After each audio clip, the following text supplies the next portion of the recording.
Pues María Mandel era la mujer más poderosa del campo de concentración de Auschwitz y la responsable de aproximadamente 500.000 de muertes.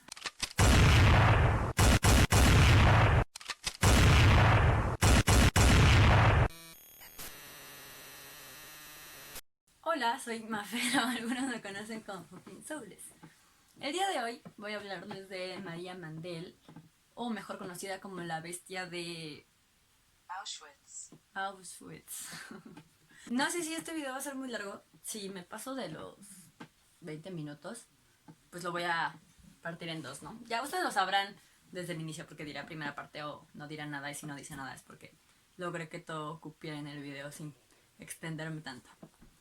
Ok, pues María Mandel fue la menor de 3 hijos. Nació en 1912 en un pequeño pueblo un pequeño pueblo austriaco, que no voy a decir el nombre porque está muy difícil, pero que era como muy conocido porque era súper rural y lleno de paisajes verdes y todo esto. Por ser la menor de 3 hijos, de 4 hijos, tenía 3 hermanos mayores, era súper consentida por sus papás, tenía toda la atención y el cariño de ambos y pues nunca le faltó nada, siempre tuvo todo lo que quería, era una niña muy consentida. Después, cuando entró a la escuela, le fue más o menos igual, por tener un buen físico y una personalidad muy linda, aunque es algo que aquí en México llamaríamos barbera, porque dicen que era como muy... Pues sí, o sea, como que con todas las personas intentaba eh, halagarlas de cualquier manera y así verse como súper buena onda, ¿no? Entonces esto le abrió muchas puertas. Dicen que era una persona súper popular en sus escuelas. Y pues sí, ¿no? Hasta ahí todo iba bien. Después, cuando terminó el colegio, entró a trabajar a correos. Pero fue despedida porque sus ideas iban en contra del nacionalsocialismo y pues la despidieron. Entonces tuvo que regresar a casa con sus padres, en donde estuvo trabajando con su padre, que era zapatero. Sin embargo, la situación ya no era como antes. Empezó a tener muchos problemas con su mamá. Incluso llegan a decir que su mamá la odiaba, pero los motivos en sí no están claros, no los dicen en ningún lado. Pero el punto es que tenía demasiados problemas con su mamá y terminó yéndose de nuevo de su casa. Y aquí es donde empieza más o menos todo. En 1938, a sus 28 años de edad, fue contratada en el centro de internamiento de Lichtenburg, que fue uno de los primeros centros de concentración. Dicen que esto fue gracias a una influencia familiar que tuvo y ocupó el puesto de guardiana. Sin embargo, de ahí fue para arriba y no paró hasta terminar siendo jefa de campo de Auschwitz. Pero pues vamos a ir poco a poco. Estuvo ejerciendo de guardiana un año hasta que fue trasladada a un campo de concentración en donde solamente había mujeres, que de hecho fue creado porque ya había demasiadas personas en Lichtenburg y pues ya necesitaban un nuevo lugar. Fue aquí donde María empezó a hacer sus atrocidades y empezó a ganarse el temor y el respeto de todos y todas las personas que se encontraban en este campo. De guardiana pasó a ser supervisora en jefe y ahí fue donde empezaron las torturas. Mandel se encargaba del búnker de castigo después de los pases de revista. Y en estos búnkers, ¿se escucha mucho ruido? Y en estos búnkers seleccionaba a su gusto a las mujeres que iban a ser humilladas hasta el cansancio. Y mientras esto sucedía, las golpeaba al tiempo que las hacía contar los golpes que estaban recibiendo. Se dice que eran golpes en tandas de 25, 40, 50, 75 hasta 100. Pero ninguna mujer pasaba de los 10 golpes porque eran demasiado fuertes. Aparte, pues en las condiciones en las que las tenían estaban completamente débiles.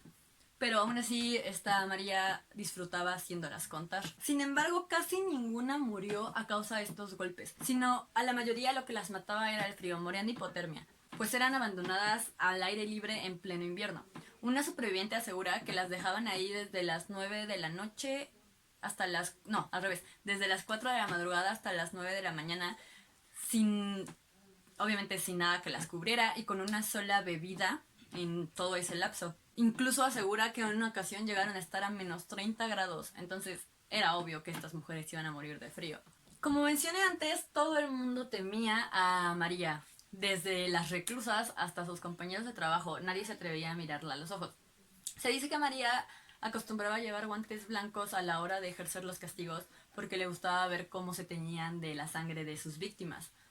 También fue la supervisora de muchos experimentos súper conocidos que se sabe que se llevaron a cabo por los nazis hacia los judíos.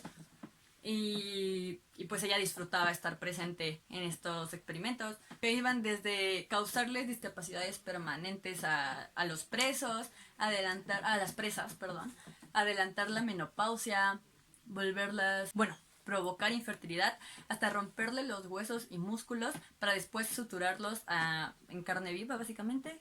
Y pues después de tantas torturas, castigos y macabros experimentos que hizo y estuvo presente María Mandel, fue trasladada en 1942 a Auschwitz, en donde llegó a ser la jefa de campo, un rango pues súper altísimo. Se dice que llegó ahí porque el comandante en jefe de la SS estaba buscando un hombre que actuara sin pensar, que no flaqueara a la hora de cumplir el deber, como lo llamaba él, que no tuviera compasión y básicamente que no tuviera remordimiento de conciencia. Y pues este señor encontró a ese hombre en una mujer, María Mandel. Sin embargo, la crueldad y el sadismo de María Mandel era selectivo. Sus víctimas preferidas eran niños y mujeres. La razón también se desconoce, pero se sabe que causó la muerte de muchísimas mujeres y niños, y sin embargo no hay tanto registro de hombres a los que ella les haya aplicado algún tipo de castigo tan severo como lo hacía con las mujeres. Incluso algunos dicen que Joseph Mengele, no sé si así se dice su nombre, apellido, el conocido ángel de la muerte por los terribles experimentos que realizó en estos campos de concentración, especialmente se reconoce porque era fanático de los gemelos, intentaba juntarlos haciéndolos siameses, llegó a hacer muchísimas barbaridades. De hecho, si quieren que hable de él, puedo hacer otro video. Pero bueno, este hombre se dice que llegó a mostrarle la admiración que sentía a María Mandel, y en algunos lados se dicen que eran amantes ocasionales. Sin embargo, esto yo siento que es más un mito porque pues en sí no hay ningún registro sobre este hecho y casi no se menciona en ningún lado en el que se habla de María Mandel. Pero bueno, yo lo menciono por si acaso.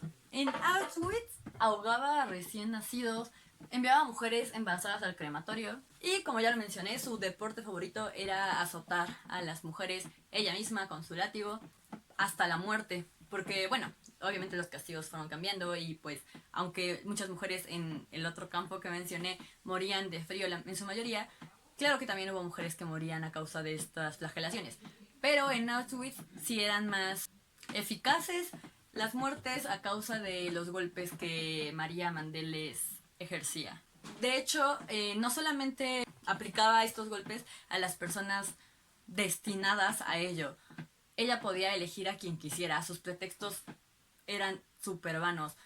Decía que, condenaba a una mujer porque caminaba muy despacio o porque la habían mirado a los ojos, y ese era motivo suficiente para ella para asesinarla a base de flagelación, si se dice así. Y entre todo el odio y crueldad que vivía en María Mandel, había una cosa que ella amaba y adoraba completamente, y esta era la música clásica. Solía acompañar sus castigos mientras escuchaba esta música, pero llegó al nivel de crear la orquesta de mujeres de Auschwitz, en el que obligaba básicamente a las mujeres a tocar mientras ella hacía cualquier cosa, como por ejemplo los pases de revista, cuando decidía quiénes morían y quiénes no, quiénes iban a los hornos y quiénes no. Y pues sí, esto era para ella fantástico. Incluso dicen que podía llegar a llorar escuchando algunas melodías en específico, pero claramente nunca llegó a llorar mientras cometía todo el daño que cometió. Pues María Mandel era la mujer más poderosa del campo de concentración de Auschwitz y la responsable de aproximadamente 500,000 de muertes. En 1944 fue su cuarto y último traslado, en esta ocasión al subcampo eso, y ahí fue el último lugar en el que María Mandel llegó a cometer sus terribles torturas, porque lamentablemente tuvo tiempo de hacerlo antes de ser atrapada en 1945 por el ejército norteamericano. 2 años después fue juzgada por crímenes contra la humanidad en 1947 y ella negó todo, negó absolutamente todo, aseguraba que era obligada a hacer estas cosas, que ella solo seguía órdenes y pues sí, básicamente negó todas las cosas que hizo, de las que había pruebas, de las que había supervivientes, que sin, sin importarles que podían llegar a ser perseguidos por dar estas declaraciones, declararon contra ella. Pero ella negó todo y aún así fue declarada culpable y condenada a la horca en diciembre de 1947. Pues finalmente, un mes después, en enero de 1948, esta sentencia se cumplió y María Mandel murió a los 36 años de edad. Y pues sí, quizá esta ocasión no fui tan explícita como la vez que hablé de Erzsébet, la condesa sangrienta. Pueden ver los videos en mi canal, voy a dejar los links en la descripción por si a alguien le interesa. Pero pues esto fue lo que encontré y pues sí, quizá no estaba tan explícito en ningún lado, aunque sé que lo pude haber encontrado, pero creo que es innecesario, ¿no? Ya podemos tener una idea de lo cruel que llegó a ser y lo mucho que sufrieron estas personas. Así que pues nada, esto es todo por hoy. Muchas gracias por verme, por llegar hasta aquí. Y pues si quieren que haga el video sobre Joseph Mengele, que es el ángel de la muerte, bueno, llamado el ángel de la muerte, pues pueden decirme en los comentarios. Y pues ya, creo que es todo. Bye.